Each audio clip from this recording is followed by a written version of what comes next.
একটা জিনিসকে সিরিয়াসলি নিতে হবে, কারণ আতঙ্ক আর একটা জিনিস সম্বন্ধে সিরিয়াস হবার মধ্যে তো একটা সত্যি একটা তফাৎ আছে।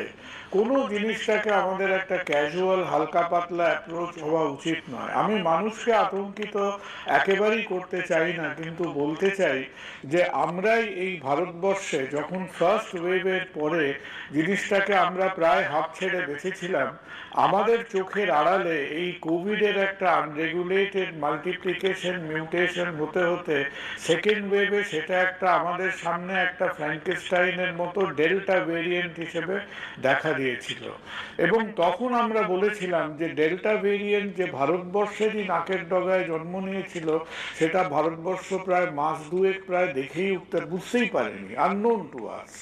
তো আমরা যেহেতু এইভাবে ভুগেছি, প্রথম কথা হলো তুমি যে কথাগুলো বললে, পয়েন্ট নাম্বার ওয়ান হচ্ছে একটা আউটব্রেক হচ্ছে, সেটাকে ডিনাই করে লাভ নেই। আউটব্রেকটা কেন হচ্ছে? কারণ এখনো সেই অমিক্রন জাতীয় ভাইরাস NB181 এটসেট্রা সেটা আরো বেশি ইনফেকশাস আমাদের মধ্যে হই হই করে ছড়াচ্ছে।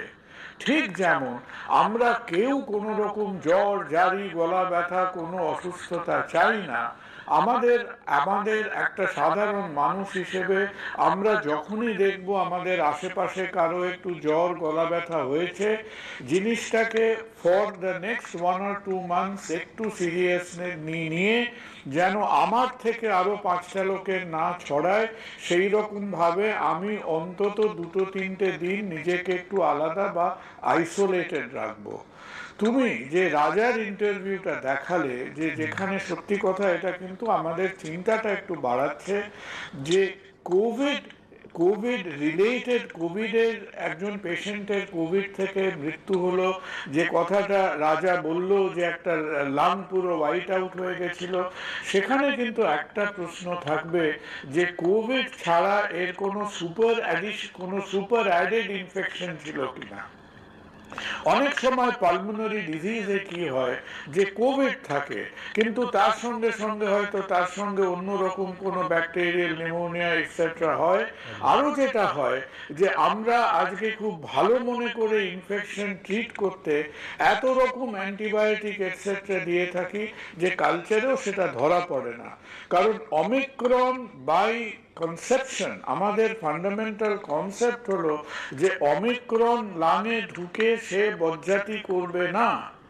এখন সেই অমিক্রন আমি যদি মনে করি যে সেই NB181 ইত্যাদি কারো লাংসটাকে ছিন্ন ভিন্ন করে দিল, সেটা কিন্তু আমাদের একটু কশেসের দিকে ঠেলে দেবে, এবং আমরা আমাদের ডাক্তারি ডিটেকটিভগিরিতে এটাই হয়তো মনে করব যে there was an element of super added bacterial বা সাম আদার ইনফেকশন। খুব সাধারণ ভাষায় বলতে আমরা এই আউটব্রেকটাকে আউটব্রেক হিসেবে গণ্য করি, নিজেরা প্রিকশন নিই, যাদের একটু হাঁচি কাশি জ্বর হবার টেন্ডেন্সি আছে পাবলিক প্লেসে চাইলে মাস্ক ব্যবহার করতেই পারেন।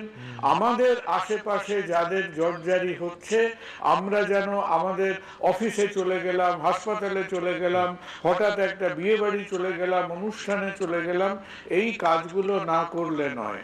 আর সোফার তুমি যদি এর নেচার বা এর গতি প্রকৃতিটা দেখো, আমরা অলরেডি সাউথ এশিয়া হংকংয়ে যা দেখেছি, সিঙ্গাপুরে যা দেখেছি, এই কোভিডের আগের যে ভয়ঙ্কর অবতারগুলো ছিল সেগুলো একবার আউটব্রেক করলে পরে তারা 3 মাসের আগে তার রুক্ষ মেজাজ ঠান্ডা হতো না।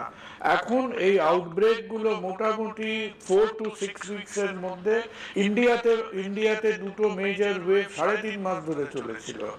এখন মোটামুটি তুমি যদি সিঙ্গাপুর এবং হংকং এদের ব্যবহারটা স্টাডি করো, ওরা মোটামুটি 1 মাসের মধ্যে কিন্তু স্পাইকটা নেমে যাচ্ছে। তো আমরা তো চাই না আমাদের আশেপাশে সবাই গলা ব্যথা জ্বর নিয়ে শুয়ে পড়ুক, সুতরাং আমরা কিন্তু একটু সতর্ক হই। আর লাস্ট একটা পয়েন্ট সুমন, আমি কিন্তু মানুষের মধ্যে আতঙ্কটা না ছড়িয়ে আমাদের স্বাস্থ্য দপ্তর এবং হেলথ ডিপার্টমেন্টকে অনুরোধ করব যে আপনারা মানুষের কাছে উইদাউট কজিং প্যানিক কিছু ফান্ডামেন্টাল অ্যাডভাইজারি বা ডাইরেক্টিভ রাখুন।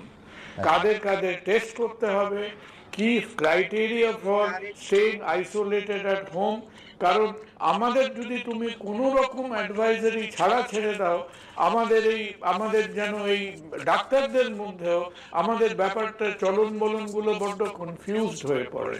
এই সময় সেটা না হওয়াটাই ভালো।